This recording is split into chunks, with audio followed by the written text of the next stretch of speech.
Hey everyone. Oh my goodness, what a treat to have you all here with me today as we get to celebrate an amazing 5 years together. I've been seeing people come in. Would love for everyone who's here to shout out where they are joining from. And thank you for all of the kind words. What I'm most excited about today is that I have a lot of really fun giveaways that I'm going to be sharing with all of you. So we're going to kind of sprinkle this throughout our fun birthday celebration here today. I'm going to be giving away 3 of our top planners. You get to pick your own color and size. And as you know, I am also going to be giving away 2 30-minute private one-on-one coaching sessions with me. If you are fairly new here in the Pink Bee, you know that this is something I do not offer. I do everything in a group format. So getting one-on-one time is something I have a lot of boundaries around, but it is a complete pleasure for me to do that. So just to set the stage, yeah, I'm sure you are excited for the giveaways as well. We did it very simple that we had a spreadsheet that we were able to export of everyone who registered to be here, and then did a random number generator. So if your name was that row on the spreadsheet, that is how we chose our winners here today. Now, before I start doing any of the giveaways, some questions were submitted ahead of time, and I can see that some of you are posting them here in the chat, which is exactly what I want to spend our time here. I want to be able to support you, serve you, all of that, as just a thank you from me for supporting our entire mission here at the Pink Bee. So I am going to kick things off with a question that I saw Esta wrote before we even went live here. Let me go back and make sure I found it. This is a great question.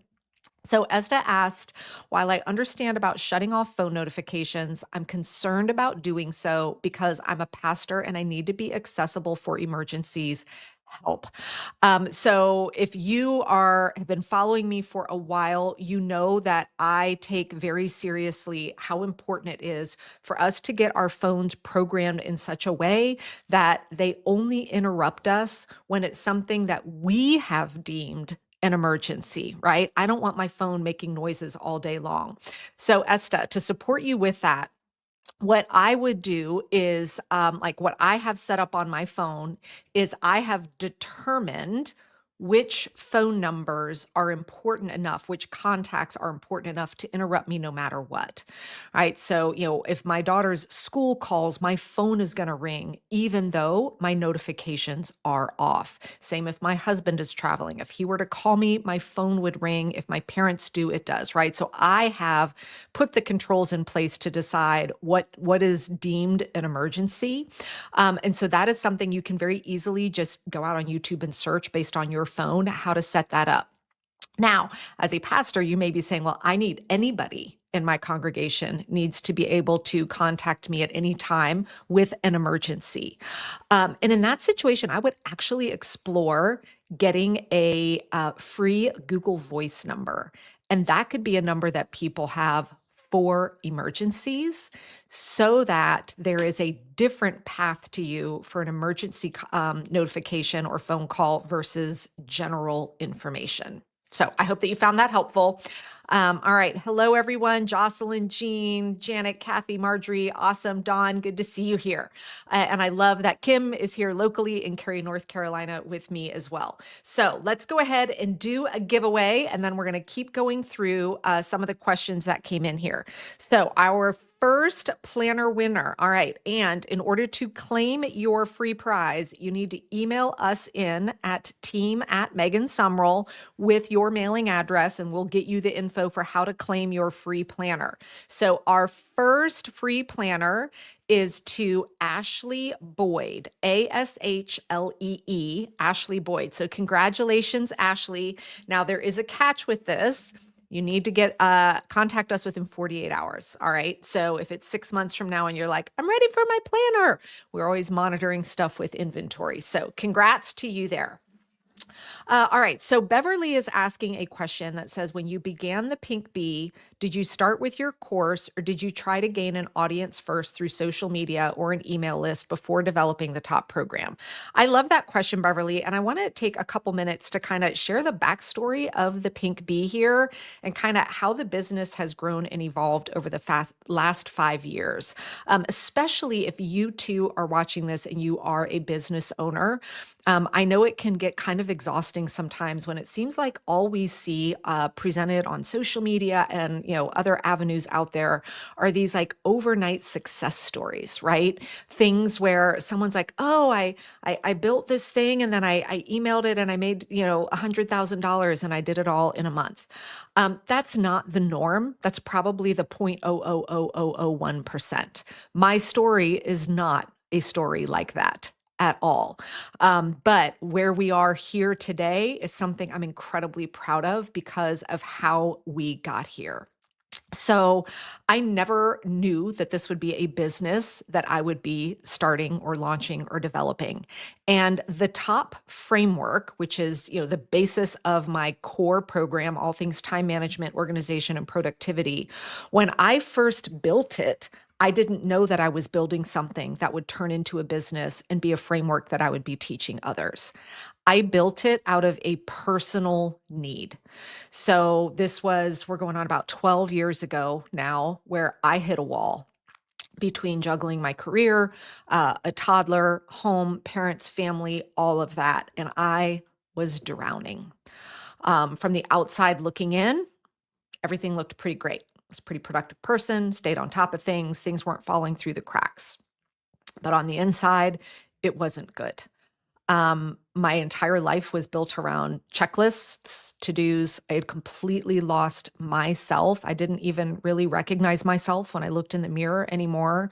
And I knew something needed to change the day that stranger asked me, "What do you do for fun?" And I didn't have an answer.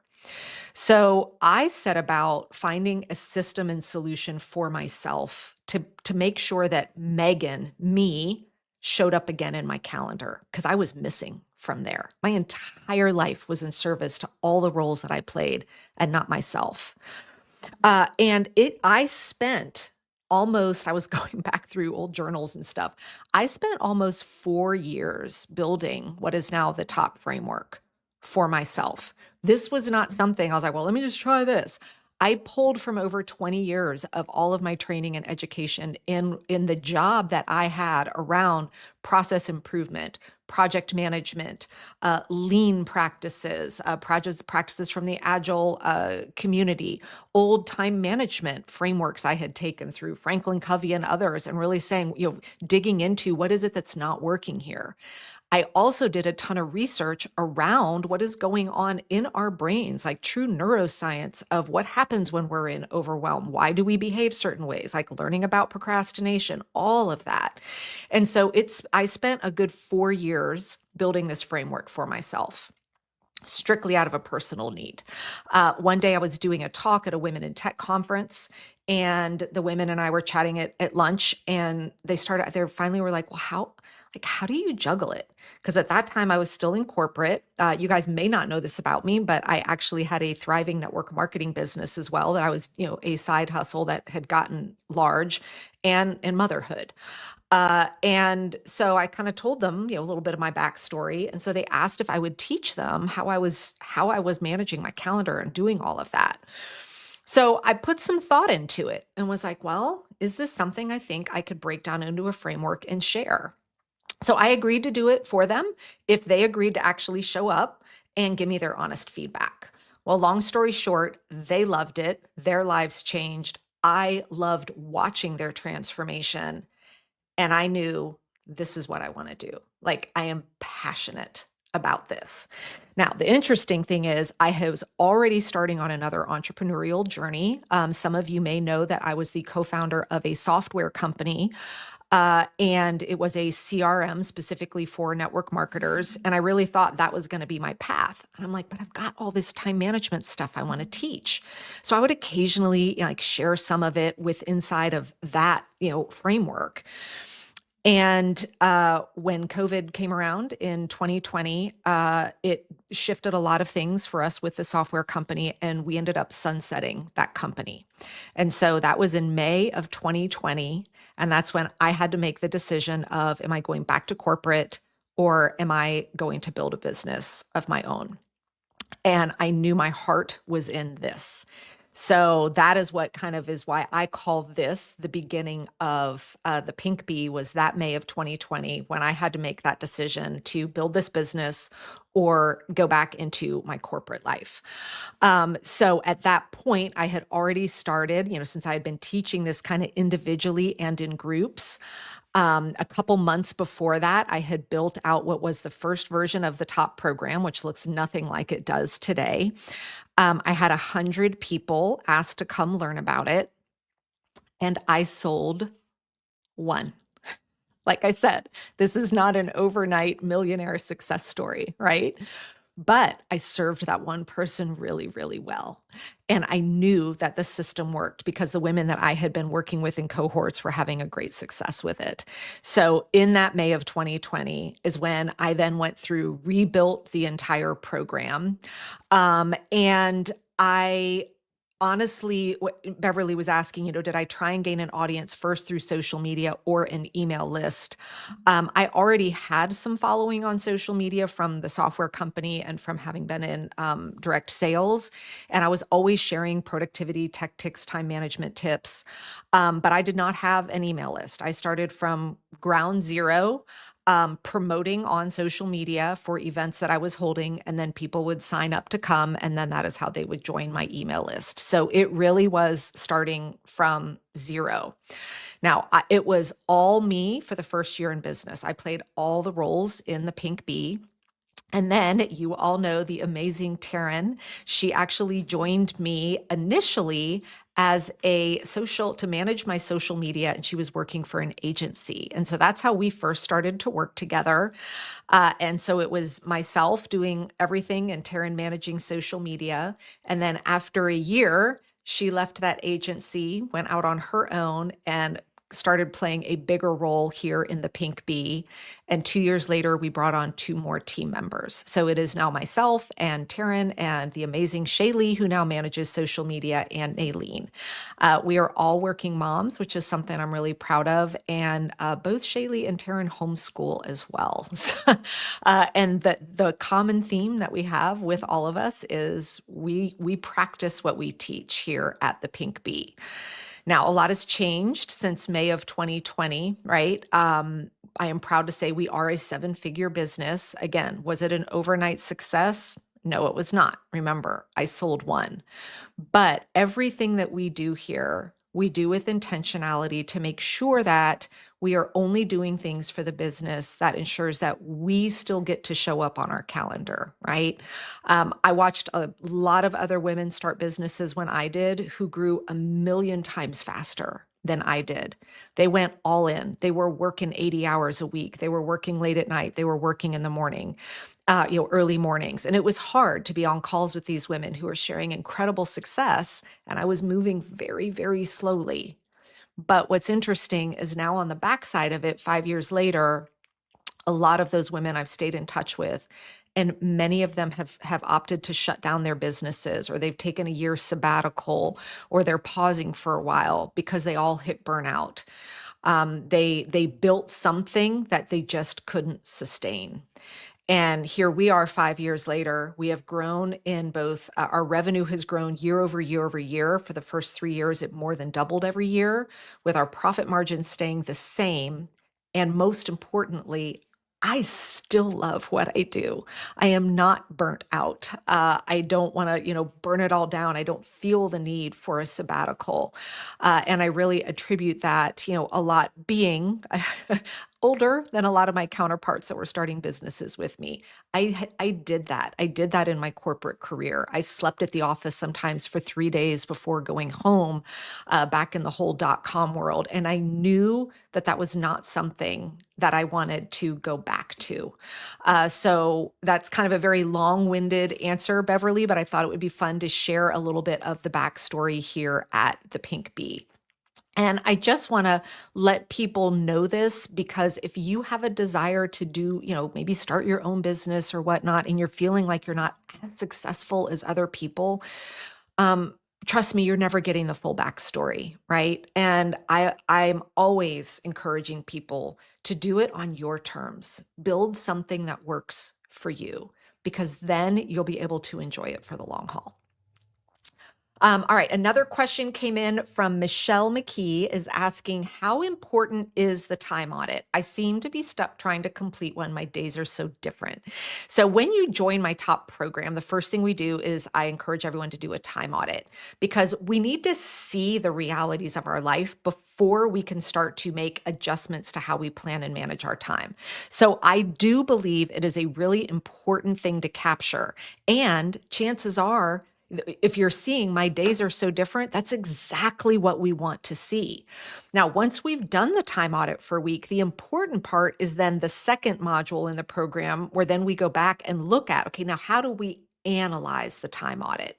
The reason why the time audit is important is because it's data, it's information. But then we need to know how to look at that data and information to look for particular patterns that we may not be aware of in our life, so that we can create plans that support that. So Michelle, I would say it is very important. However, if it is preventing you from continuing on through the modules in the program, I would say go ahead and pause on it, move forward, and then maybe in a month from now, say, okay, now I'm going to come back and do that time audit, because you will start to see the value that it's going to bring into your planning.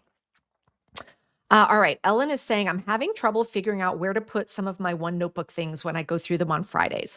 All right, so Ellen is referring to my One Notebook system. It is a fan favorite. I've got my notebook right here, which I have all my questions for today that people sent in ahead of time.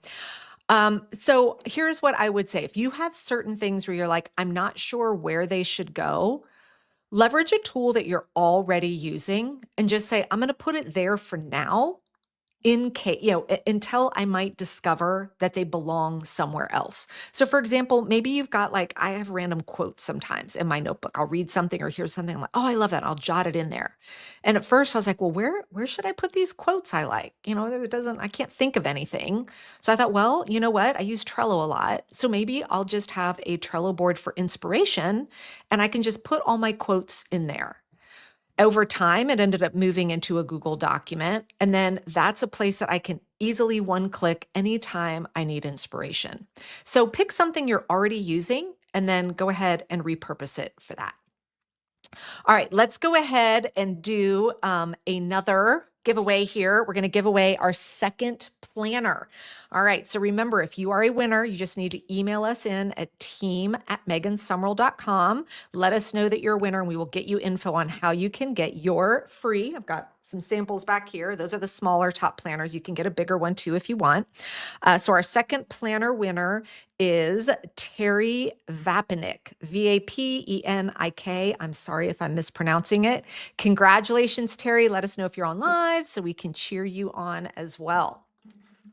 All right, let's get through some more of our questions here. Okay, someone is asking, I am 70 years old. I've always wanted to be able to mentor women, not as a business, but just help others with simple life. How do you think I should move forward? Writing, social media, courses. I would start with something you love doing.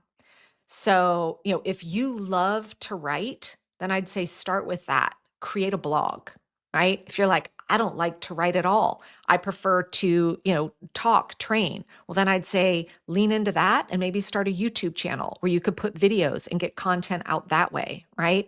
If you hate social media, then don't start there. Look for a different platform. YouTube's a great platform because you can leverage SEO.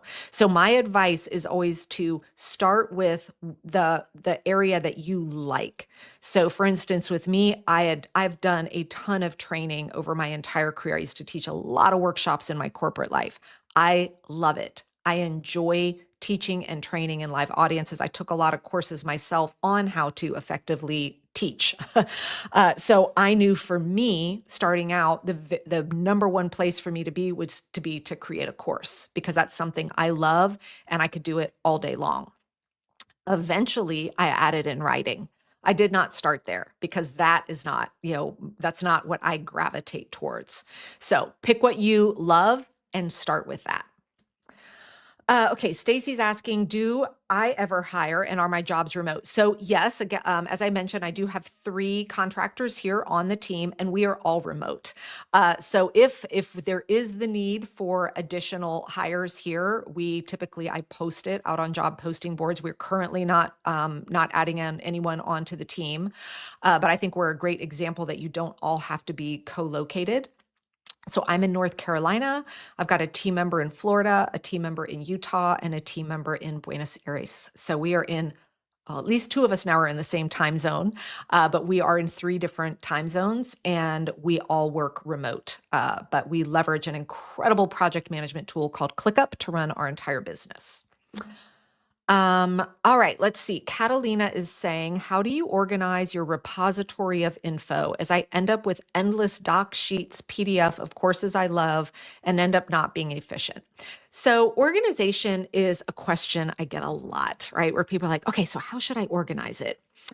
And unfortunately, it's never something I can just easily give a quick answer to because organization is really personal.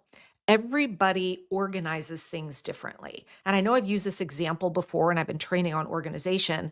But, if I gave you each your own bowl of like leftover buttons, right? Think you're at your grandma's house and you open that drawer and it's just full of all those buttons. And I tell you to organize it. Well, how would you organize it? I bet some of you would do it by color. Some would do it by size. Some might do it by, the design, right?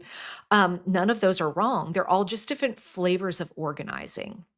So Catalina, what I would encourage you to do is go at it backwards by first saying, okay, what would be my instinct of where would I first go to look for those PDFs that I downloaded? Like, what's your gut telling you of where you would put that?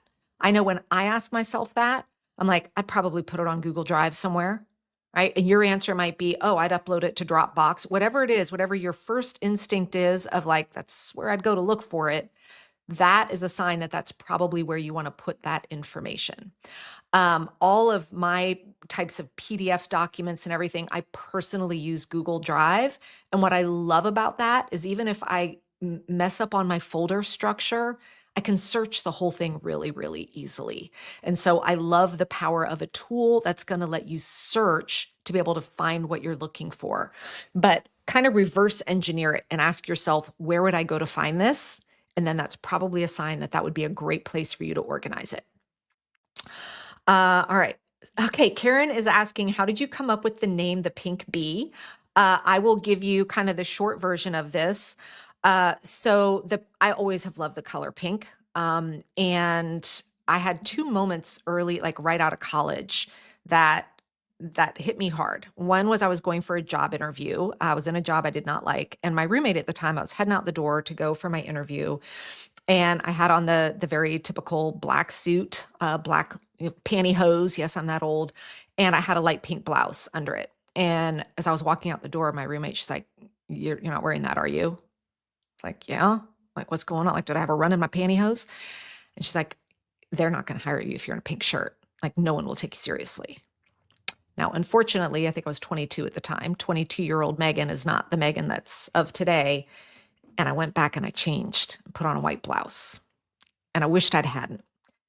And then about 10 years later, when I was in my 30s, I was doing a keynote at a tech conference. And it was for software testers. And it was very, very male attended, very few women there. And I was backstage getting ready to go out. And the organizer, I happened to have on a pink blazer with black pants. And he came up to me and said, hey, do you have a different jacket you could wear? And I thought I'd spilled something. And I was like, why? And he said, no one's going to take you seriously if you go out there in a pink coat. And again, I took it off and I regret that. And looking back, I made a commitment to myself after that day that I would never always put on pink whenever I went to a stage. But I was unfortunately in a very male corporate world that made me feel like I had to hide my femininity for a really long time. And so, when I first started what is now the Pink Bee, I just started it under my name, megansummerall.com.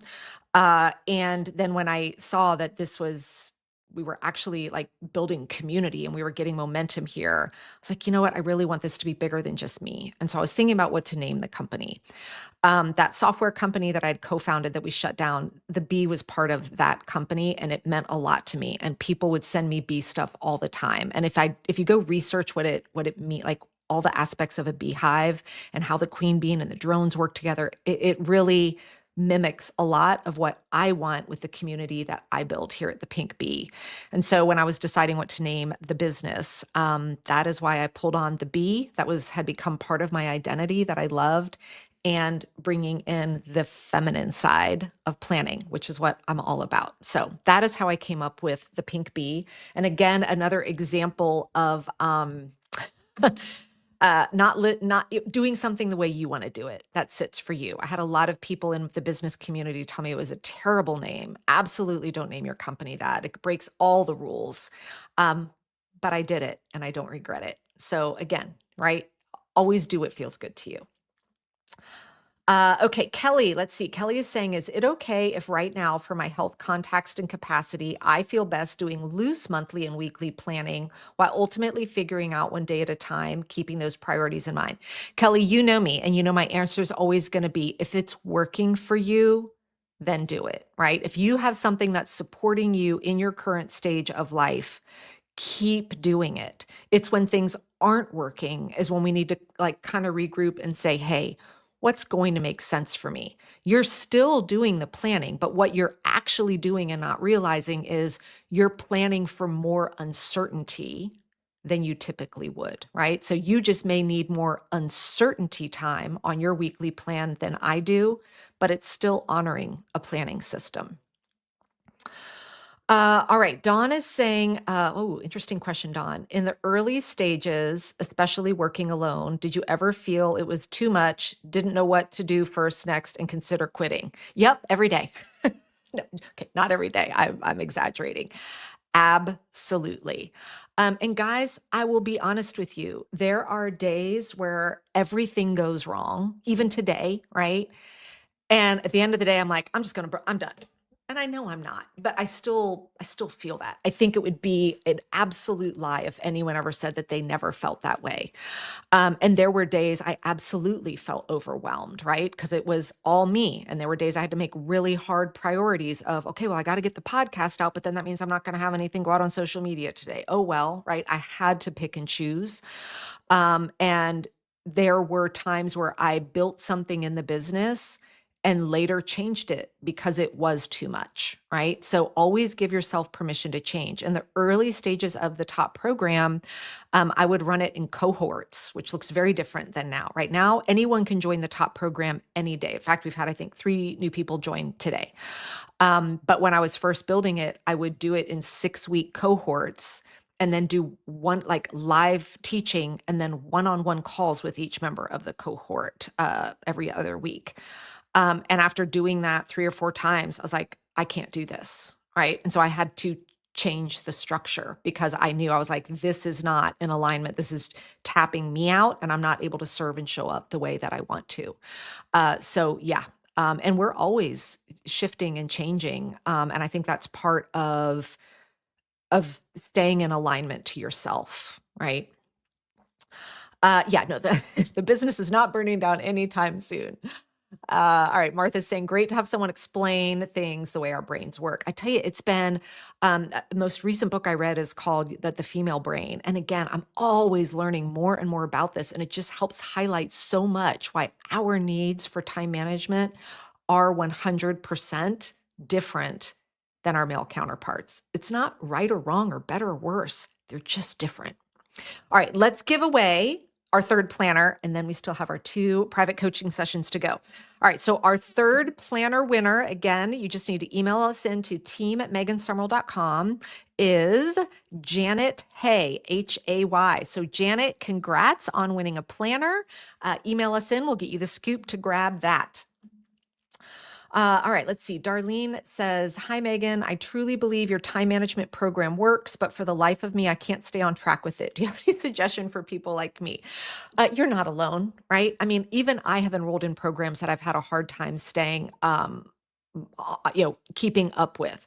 My best advice to anyone investing in any kind of program is if it's something where you don't feel the pressure to have to complete it at a certain time, right? And when you join the top program, as you know, you get it, for the lifetime. Like it's not like, oh, you only have 8 months to watch it, right? You have access to this for the life of the business.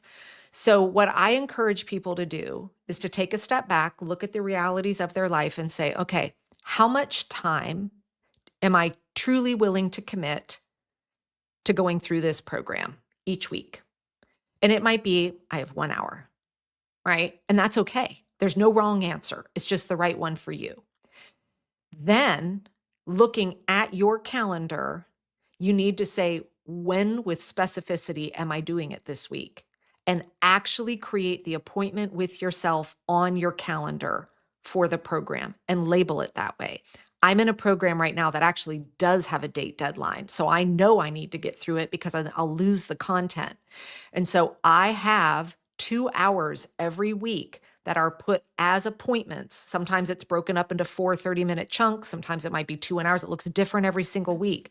But I have appointments on my calendar with myself that say, this is when you're doing it.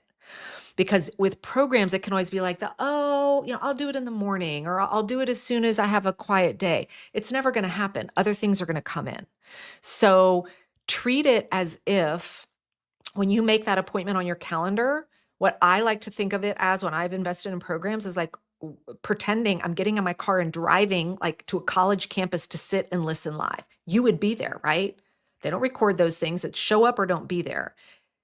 Have that conversation with yourself of shifting gears of this is the investment that I've made. And I want you to get that investment back, right? I want you to have those skills in place. All right, let's see. Oh, thank you. Beverly saying, I love how you manage to do what you do and keep yourself in your own calendar. And again, this is why maybe my business didn't explode as quick as others. I've turned down opportunities. I still continue to turn things down sometimes that I know could, help move the needle quicker. But at the end of the day, I'm like, is it sustainable?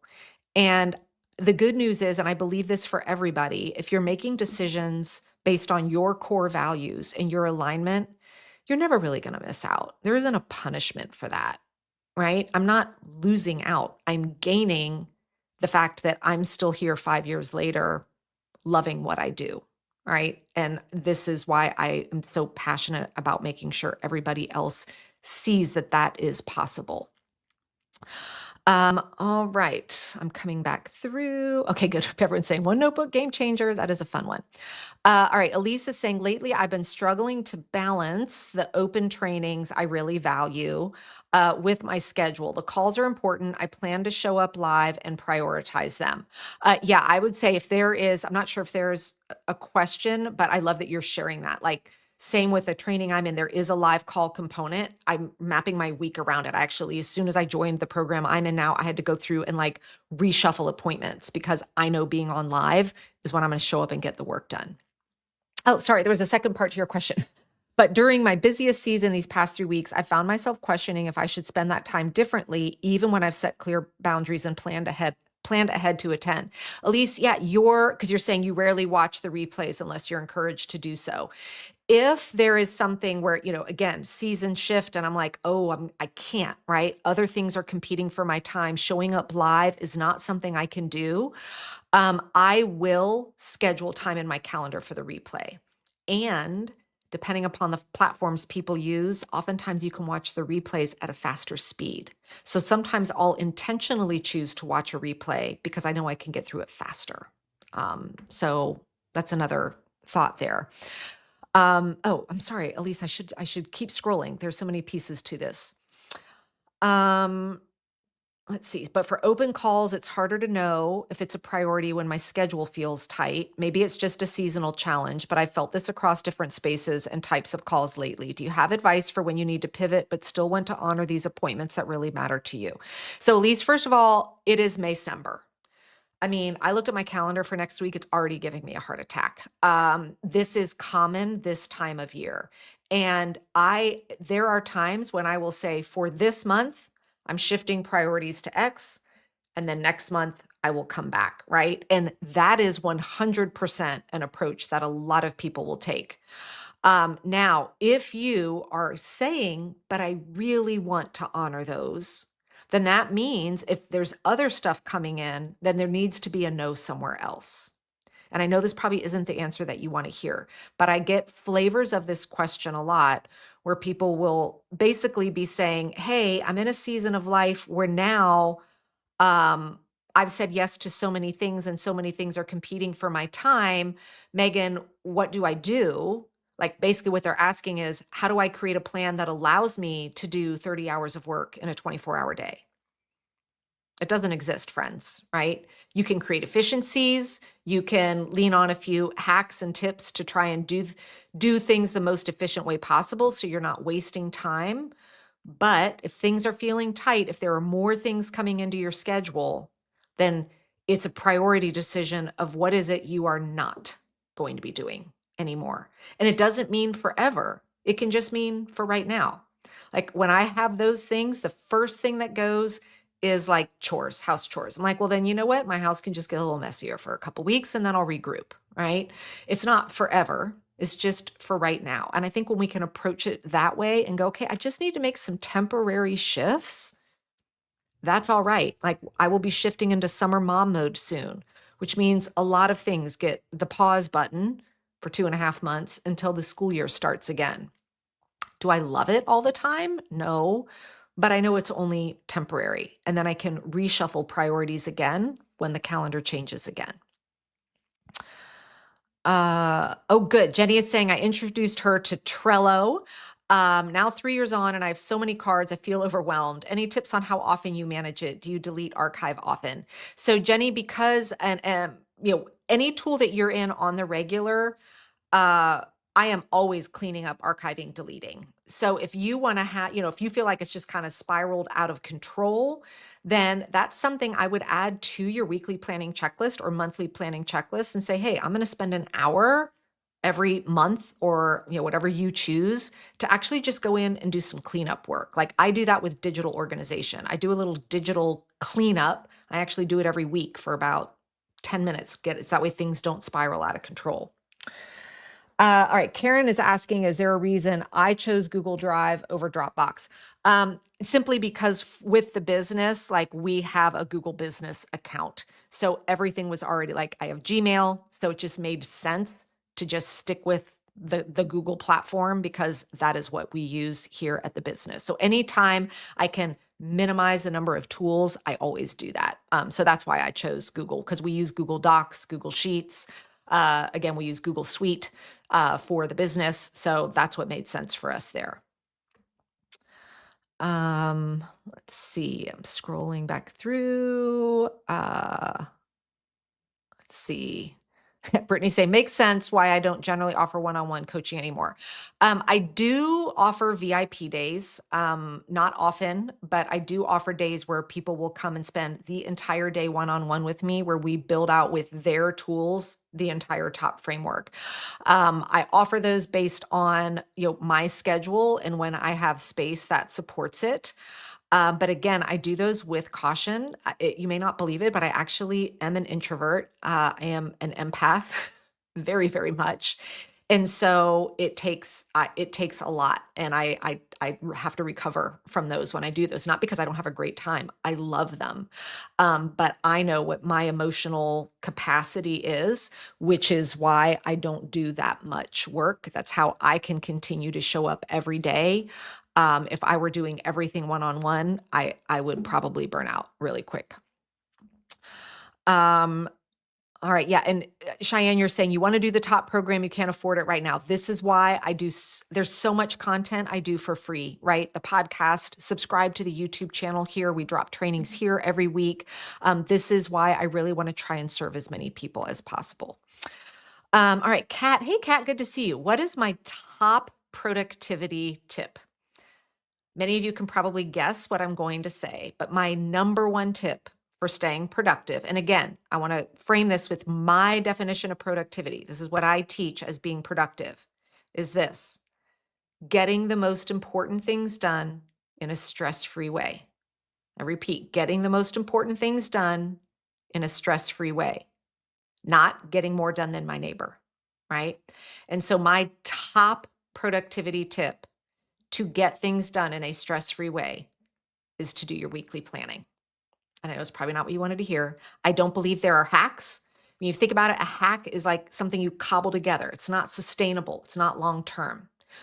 Weekly planning, and the way I teach weekly planning, is my number one productivity tip. Anytime someone asks, they're like, how is it you've done all it? I'm like, it's because of how I plan my time, right? I am religious. I never miss my weekly planning. Let's see. Cheyenne's asking, how do you determine what your core values are? I like to think of it in a way of, and I'll usually pose different questions when I'm doing that. Um, what is it, like a couple different ways of thinking about it? What brings you joy? When you think back, like, on a memory that makes you smile, think about what was it that was going on there, right? What are things you yearn for? If you had to make, if you had to drop, another way of thinking of it is kind of like, it's not a pleasant analogy, but like if your house was on fire and it's like you could just run in and get the one thing, what would you pick? Kind of be thinking about it that way. If I had to say no to everything, what would be something I would not say no to? And you can have a lot of core values. Let's see. Stephanie's asking, and then we're going to give one of our coaching sessions away here. Do I have a separate list for big dream bucket list things like visit Paris, climb Mount Everest? Okay, Mount Everest ain't on my bucket list. Or do I put these on my backlog? They go on my backlog, right? It's all things competing for my time, right? And I have some trips that are on my backlog because I'm like, all right, if the time comes and I can plan a big trip, which one would I want to do? So for me, those all live there 100%. Yeah, definitely not climbing Mount Everest, though. I can tell you that. All right, so let's go ahead and give away one of our coaching calls. And this is a name I know. So I'm not sure if she is on here live, but this is a 30-minute one-on-one with me. I don't come prepared with anything. This is your chance to come and ask me questions, work through anything that you want to together. So our first private call winner is Edwina Gordon. So congratulations, Edwina. I look forward to connecting with you and having some one-on-one time together. So make sure you email in to team@meganstarmel.com and they'll get you all hooked up for how we can schedule our time together. And we still have one more of those to give away. Let's see. Shelly says, will this recording be available to watch as a replay on our dashboard program website? No, so this was open to anybody. This is just celebrating the Pink Bee. So it's not going to live inside the top program, but the link that you're watching this live on, you can just come back and watch it right here again on YouTube. So you'll be able to come back and do that. Let's see. Thanks for answering that as well, Taryn. I'm just going through, scrolling through. Okay. Ashton is asking, do I have a podcast episode on tips for not just surviving, but thriving in summer mom mode? Taryn, thank you for answering that. Yes, I have a podcast episode coming out 1 week from today. All right. So stay tuned for that. It's teaching the strategy of how I manage still keeping everything afloat over the summer, even though I work less and actually can enjoy summer. So yeah, I've got tips for coming out for that. I do want to make sure, if any of you are kind of digging into AI or trying any of the AI planning tools, please listen to today's episode of the Work Life Harmony podcast. All right. I've tested a lot of them. I've played with a lot of them. I want to help you understand where it might make sense and where it definitely does not make sense. Okay, Jocelyn is asking, do I use Google Keep and/or Tasks? If yes, what do I use them for? So I do not. We run the whole business in ClickUp. So everything that we do inside of the Pink Bee, we do it in ClickUp. So I personally do not use Google Tasks. Let's see. Yeah, everyone's agreeing Maysember. Whew. And then, the irony that they have to throw Mother's Day in it, right? I'm like, oh, yeah, that's a great month for that. Let's see. I'm coming back through here. How do you break the Post-it note habit? I still use Post-it notes for some things, right? But they really are for things where I'm like, it's temporary, like I need it within the next hour. Like I'm running to, the drugstore. I'm gonna put what I need on the drugstore on the Post-it note and go. For me, what I did when I had to break it and was transitioning to the one notebook was I got rid of all of them. I cleared my house of Post-it notes until I felt like I could responsibly own them again in a way that they wouldn't start cluttering up. So I would almost like taking a baby's pacifier away kind of a thing. I would like get rid of them for 2 weeks and then figure out, okay, what am I going to do without a Post-it note here? Like just I'd go cold turkey. I had to at least. Oh, good. I'm glad a lot of you guys are leaning in on the weekly planning. Nikki, thanks. She's sharing this system's been life-changing. I adopted 5 kids last year. You're amazing. And managing their schedule and needs while working full-time and taking care of myself is actually possible. I love that. All right, lots of votes for the weekly planning for productivity. I love that. Yeah, everyone's congratulating Edwina. Okay, Amanda says, I'm starting a new job soon. Any advice for how to build your weekly plan when you're going into a new situation where you aren't sure what you'll be doing, let alone how long things will take? Great question. They're always great question. But Amanda, I would say what I do anytime I'm having a huge transition is I will intentionally try and protect my calendar for the first 2 weeks as much as possible. So I'd be proactively going, okay, the first 2 weeks of the job, I need to, outside of working hours, basically try and protect as much time as I can. Like this is not the week to say yes to doing something every single night and traveling and all that kind of stuff. Then, since you don't know what you don't know, so you can't create a plan for your time at work until you've been there. What I would do instead is for the first week, I wouldn't be doing any form of weekly planning at work, and I would not be doing a time audit because the first week at a new job is just weird and different, and it's not like any other week is going to look. But then as I roll into my second week, I would plan on doing a time audit in your working hours to start to uncover what are some of the patterns here at this new job? What are the expectations, right? You're kind of an information gathering stage so that you have the inputs to then create a weekly plan. So it's totally fine to be like, I don't know what I don't know yet. I got to learn and get what those inputs are so that now I can figure out the right way to do my weekly plan. Brittany is asking me, what part of the top program did I struggle to master the most? 2 things. Procrastination. I've shared that very openly. I still work on my habit of procrastinating. And the second is so small, but it's so powerful. And it is actually step 1 of the weekly planning process. The true step 1, which is filling out my success tracker from the week before. I can so easily just get in the zone of like, okay, well, what's next? What's next?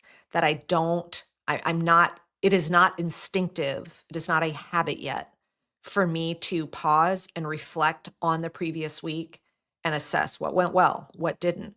Where did things get tripped up? What can I learn from that? So I still have on my weekly planning checklist, fill out your weekly success tracker.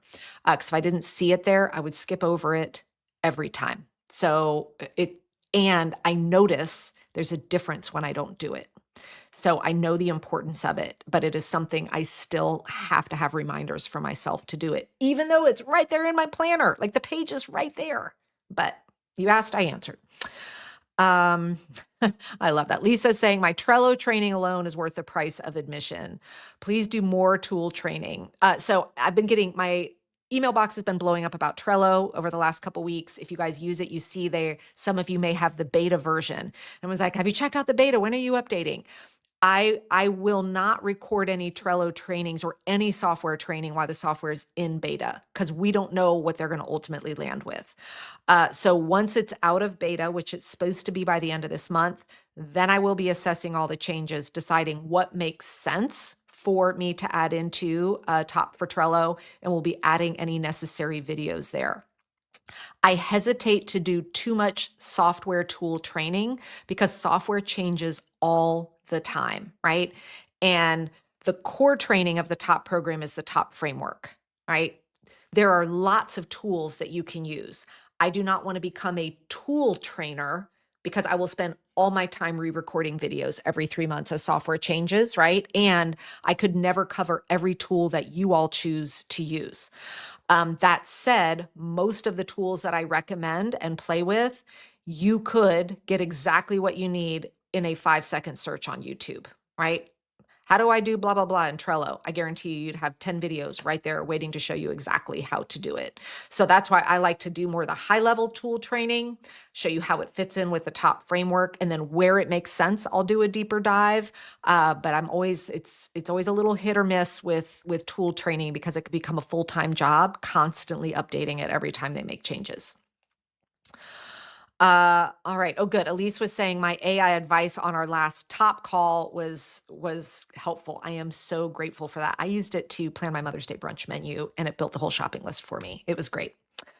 Okay, Walker is asking, do I also do personal and life planning in ClickUp, or does that live somewhere else? So I want to be honest with you, because it'd be easier for me. I do a lot of my personal stuff in Trello still because I teach so much Trello and I want to stay on top of it. But if I didn't need to be on top of the changes in Trello, I'd put everything in ClickUp so that it's just one central place, right? I'm all about less tools, less tools, less tools. So you absolutely could. Let's see. Post-it note addiction is real. Okay, Kelly's saying pros and cons of doing weekly planning, MBL, master backlog, in Trello versus ClickUp. They're both fine. They're both project management tools. The only time I recommend that people use Trello is if they are truly like running a business with multiple people.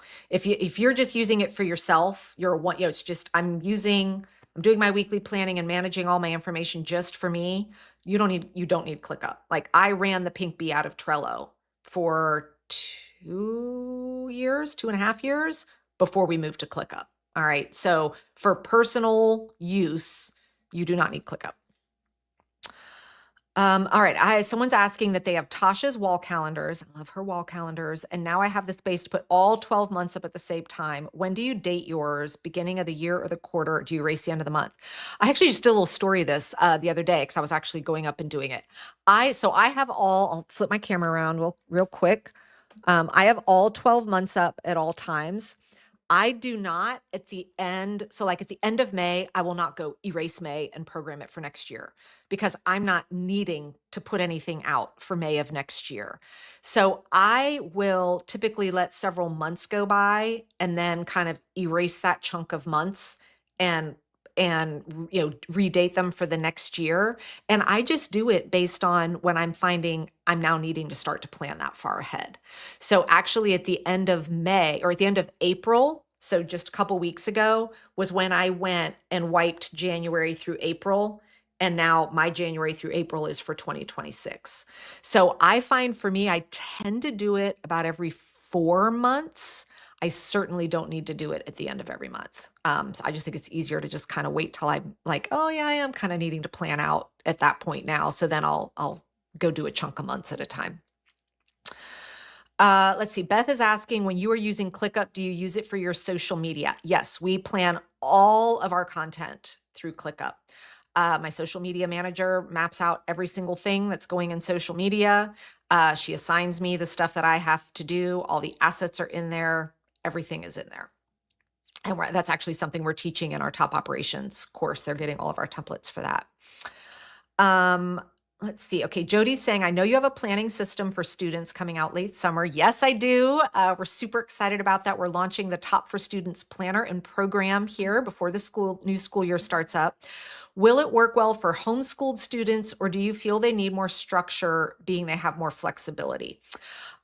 Jody, I think it's really going to depend on the age. So the course that I will be teaching is not something I think that would make sense for like a third grade homeschool student.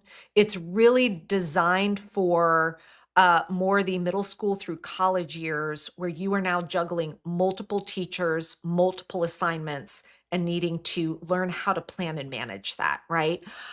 We'll be kind of giving a lot more details about the program and course as we launch it here in a couple months. And so I think you'll be able to self-identify if this is something that would fit well for homeschooled students. I think a lot's just going to depend on the age group there. If it's a lot more independent study work for them, yes, I do believe so.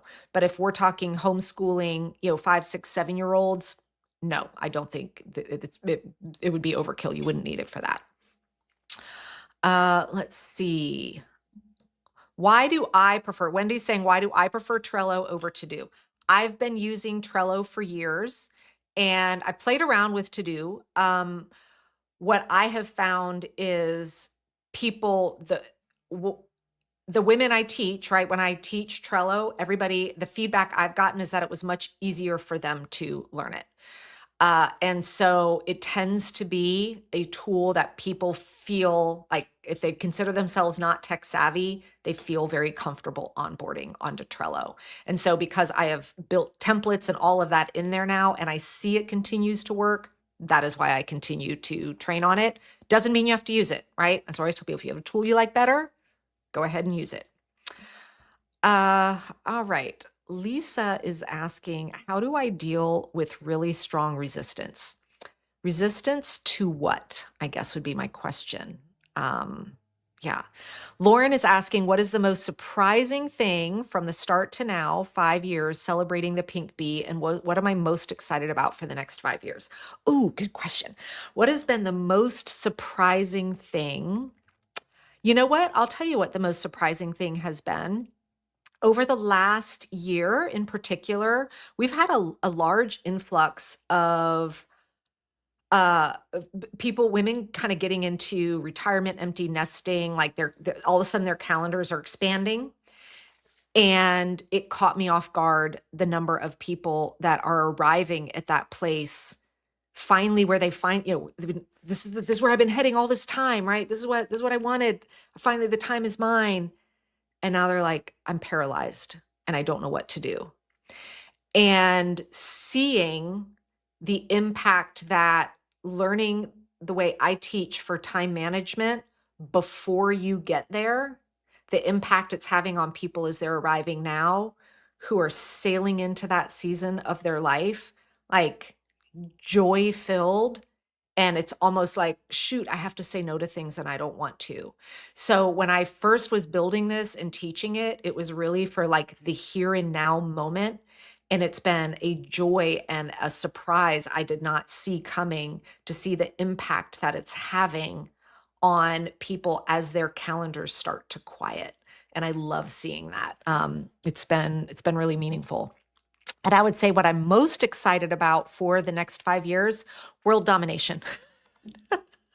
But only a little bit. I think what I'm most excited about is getting more and more awareness out there that men and women's brains work different and we need different tools and systems. I love seeing the awareness and the conversation around the mental load, that people are talking about it and acknowledging it. And so I get really excited to say, you know what?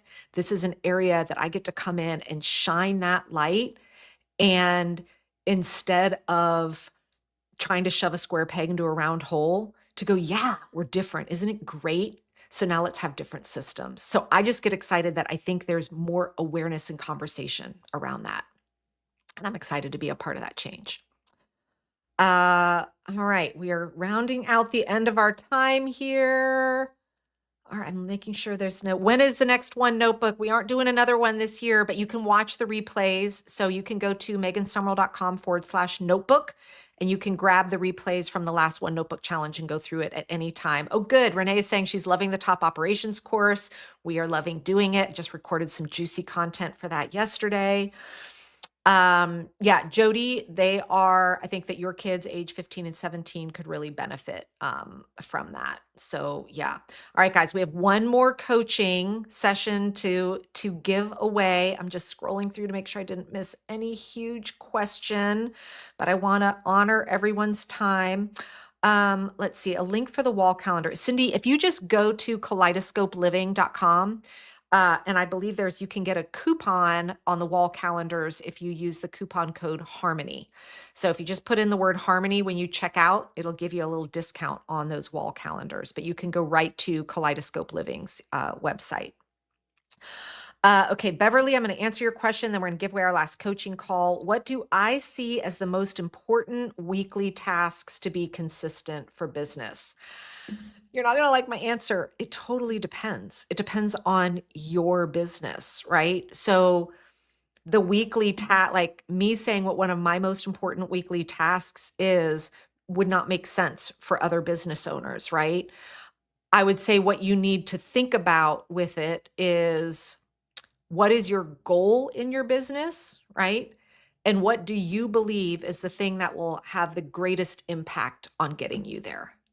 And it would be really hard to boil down to one, right? But like someone asked me the other day, I was on a call and they asked me a similar question on their podcast of like, hey, where do you think one of your most valuable pieces of time comes as a CEO? And one of the important ones for me, that is a weekly one, not a monthly one, is the podcast, recording the podcast, right? We use that content. We're almost at 1 million downloads. It reaches a lot of people. And so I put a lot of time and research into that.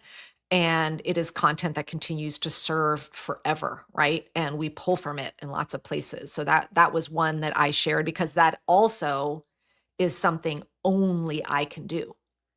I can't outsource that to a team member, right? I can't hire someone to come in and record my podcast content for me. So that's one that's on a weekly cadence. That's one that I would put up there.